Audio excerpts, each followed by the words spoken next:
Locavores are people who have decided to eat locally grown or produced products as much as possible, with an eye to nutrition as well as sustainability, which is resource use that preserves the environment. The locavore movement has become widespread over the past decade. Imagine that a community is considering organizing a locavore movement. Carefully read the following 7 sources, including the introductory information for each source. Then synthesize information from at least 3 of the sources. Synthesize means combine, and incorporate it into a coherent, well-developed essay that identifies the key issues associated with the locavore movement and examines their implications for the larger community.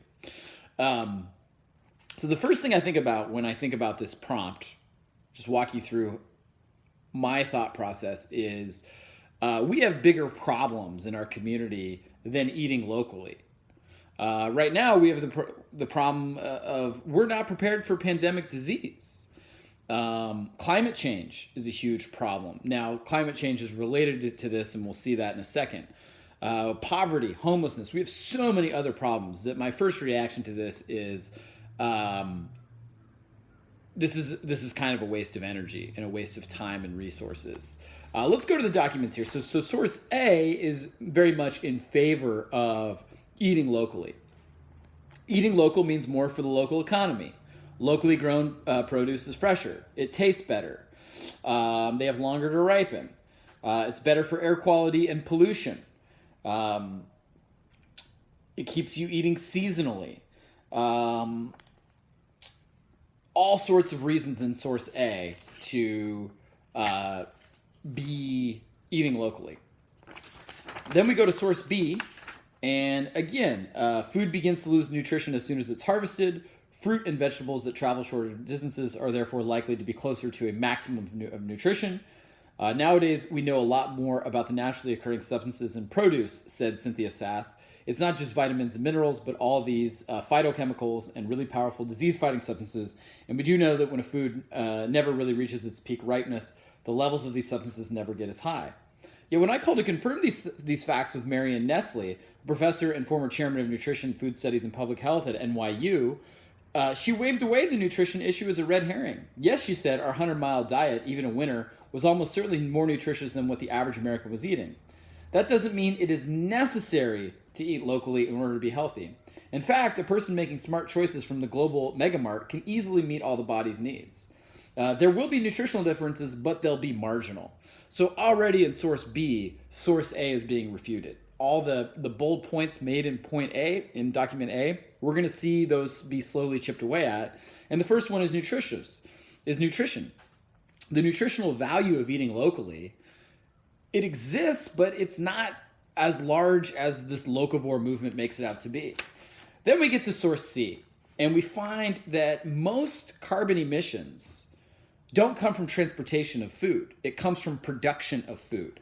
Take lamb. This is in paragraph 2 of source C. A 2006 academic study discovered that it made more environmental sense for a Londoner to buy lamb shipped all the way from New Zealand than to buy lamb raised in the UK, the United Kingdom. This finding is counterintuitive if you're only counting food miles. But New Zealand lamb is raised on pastures with a small carbon footprint, whereas most English lamb is produced under intensive factory-like conditions with a big carbon footprint. This disparity overwhelms domestic lamb's advantage in transportation energy. New Zealand is not exceptional. It goes on to say that transportation accounts for only 11% of food's carbon footprint. So rather than eating locally, you have to focus on how food is produced to reduce its carbon emissions, right? So 2 things have already been debunked here from source A. Number 1, this food is so much more nutritious. Not true. It's somewhat more nutritious, but the difference is marginal. Number 2, this is going to help us fight climate change. Untrue, right? Transportation is only 10% of the carbon emissions in food production. Most of carbon emissions come from the way food is produced. So we're much better off eating foods that don't produce a lot of carbon to be produced, and focusing on how we produce food. This paragraph is really key, paragraph 1, 2, 3, 4. This is really where I'm going to make my argument. Locavores argue that buying local food supports an area's farmers and in turn strengthens the community. Fair enough. Left unacknowledged, however, is the fact that it also hurts farmers in other parts of the world. The UK buys most of its green beans from Kenya, a country in Africa. While it's true that the beans almost always arrive in airplanes, the form of transportation that consumes the most energy, it's also true that a campaign to shame English consumers with small airplane stickers affixed to flown-in produce threatens the livelihood of 1.5 million sub-Saharan farmers, meaning farmers who live below the Sahara Desert in Africa. So the local food movement, to me, is similar to, hey, let's build a wall.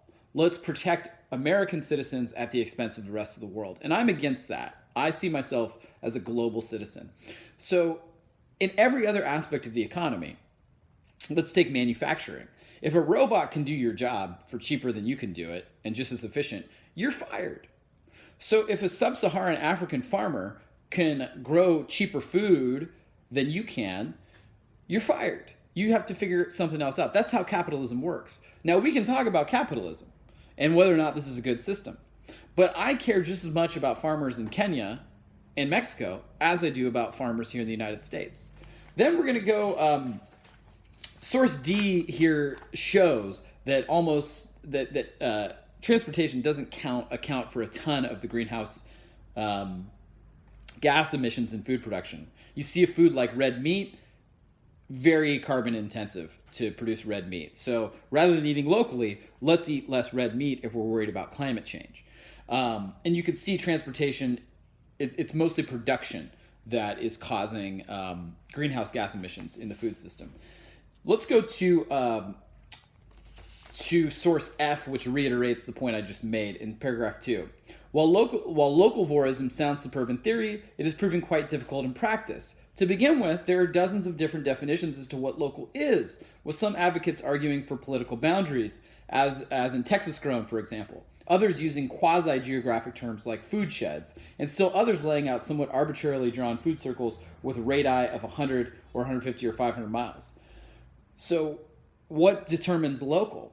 Further, whereas some areas might find it fairly easy to eat locally, in Washington state, for example, I'm less than 50 miles from industrial quantities of fresh produce, corn, wheat, beef, and milk, people in other parts of the country and the world would have to look farther afield.